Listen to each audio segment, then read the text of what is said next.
जाकर ही मिलता है। कहने को ये लोग हमारे आराध्य यानी कि भगवान श्री कृष्ण के वंश के ही क्यों ना हो, लेकिन सुकून इन्हें इफ्तार पार्टियां देकर ही मिलता है और ये चीज अक्सर जग जाहिर भी होती रहती है और शायद इसी वजह से सदन के अंदर भी ये लोग ढल लिए जाते हैं। लोकतंत्र का मंदिर है, आप टीका लगाए हैं, सनातनी आदमी आप झूठ बोलते हैं।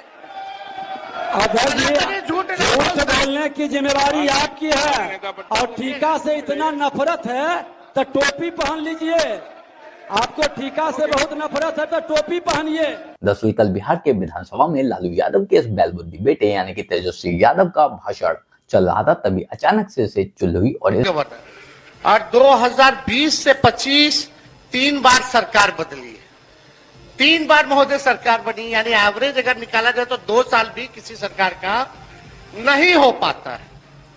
अब आरिफ मोहम्मद खान जी का बजट है 28 फरवरी 2005 को जो दिया था और साथ में हम वही आपका जो हम लोगों की सरकार थी उस समय राजेंद्र विश्वनाथ अर्लेकर जी का जो अभिभाषण रहा 12 फरवरी को, उसका भी भाषण हम यहाँ लेकर के आए हैं। या इससे पहले कि जितने राज्यपाल रहे होंगे सबका भाषण जो है एक जैसा ही पुराना घसीटा फसीटा था। आज बिहार की स्थिति क्या है? 20 सालों में आप लोगों ने बिहार के लिए क्या किया? बहुत लोग बड़ी बड़ी बातें करते हैं, पहले कुछ था, 2005 के पहले कुछ था, क्या था? 2005 से पहले जंगल राज था भाई। लेकिन हम एक एक चीज का जवाब देने आए हैं आज यहाँ फालतू बात नहीं करना है, तथ्यों पर विथ डेटा हम बिहार की चर्चा करेंगे। 2005 का लालू जी जब मुख्यमंत्री रहे उससे पहले का बिहार कब था, उनको कैसे सरकार किस हालत में मिली, लालू जी ने क्या किया और लालू जी के बाद जो आप लोगों का 20 साल का शासनकाल था उसकी सच्चाई जो है हम रखना चाहते हैं। अब सम्राट चौधरी जी आ गए हैं। अभी कुछ दिन पहले हमने अध्यक्ष महोदय एक वीडियो देखा था जिसमें सम्राट चौधरी जी ने कहा कि तेजस्वी पर मत बोलो, लालू जी पर अटैक करो। ये तो हम ही लोग के पार्टी में थे। पहली बार हमारे पिता लालू जी ने ही इनको मंत्री बनाया था, बवाल मचा था। उसके बाद कितना ही पार्टी बदल लिए, कोई ठीक नहीं। ये तो 5 साल पुराना भाजपा है, असली आरएसएस भाजपा तो है नहीं। तो महोदय कत्ल तो नहीं बदला, कत्ल की अदा बदली। कत्ल तो नहीं बदला, कत्ल की अदा बदली। तीर की जगह तो कातिल साज उठाए बैठा है। अध्यक्ष महोदय, हम ये बताना चाहते हैं कि विजय सिन्हा जी यहाँ नहीं है, उनपे भी हम कुछ पूछना चाहते थे, जानना चाहते थे। उन्होंने अटल जी के जन्मदिन पे एक वक्तव्य बोला कि अटल जी को तो मान्य आ ही गए भाई।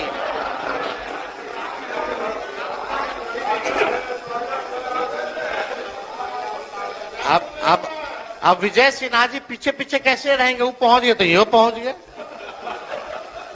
पीछे रहने वाले थोड़ी हैं, ये तो मजबूत आदमी है।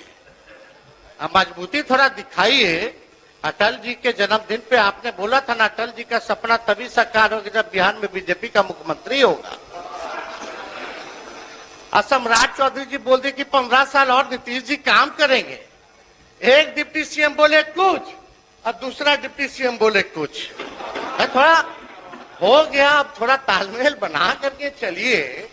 और आपको तो आपस लेना पड़ा प्रेस कॉन्फ्रेंस करके 3 घंटा के अंदर। आपस नहीं, वापस। इनके समझ। अध्यक्ष महोदय 1 मिनट। नेता प्रतिपक्ष, इनको शायद पूरी चीज को देखें समझें। वो सरदे अटल जी बोले थे कि जंगल राज रजकता हटाना है तो कमल खिलाना है, सुशासन लाना है, एनडीए की सरकार बनानी है और नीतीश कुमार को सुशासन के लिए लाया गया। क्या आपने नहीं बोला था कि भाजपा का सीएम होगा तभी सपना साकार होगा? वीडियो है हमारे पास, सब लोग ने, अरे सदन में झूठ बोलते हैं, सदन में काहे झूठ बोलते हैं? लोकतंत्र का मंदिर है, आप टीका लगाए हैं, सनातनी आदमी आप झूठ बोलते हैं। टीका कहाँ से आ गया? सनातनी झूठ नहीं झूठ बोलते। बोलने की जिम्मेवारी आपकी है। विजय सिन्हा अपने पार्टी के पक्ष में पार्टी के घर के अंदर बात करती है, और नीतीश कुमार सुशासन स्थापित करने के लिए आए, एनडीए की सरकार बनी, और टीका से इतना नफरत है तो टोपी पहन लीजिए। सही बात है। आपको टीका से बहुत नफरत है तो टोपी पहनिए। माननीय नेता प्रतिपक्ष, माननीय नेता प्रतिपक्ष, आप माननीय नेता प्रतिपक्ष, आप माननीय अध्यक्ष यहाँ सुन, हमको आप शब्द सुन लीजिए ना, यहाँ कोई झूठ नहीं बोलता, असत्य बोलता। चलिए असत्य हाँ, उसको कर बोलिए, दीजिए, अपनी बात आगे बढ़ाइए, बात आगे बढ़ाइए।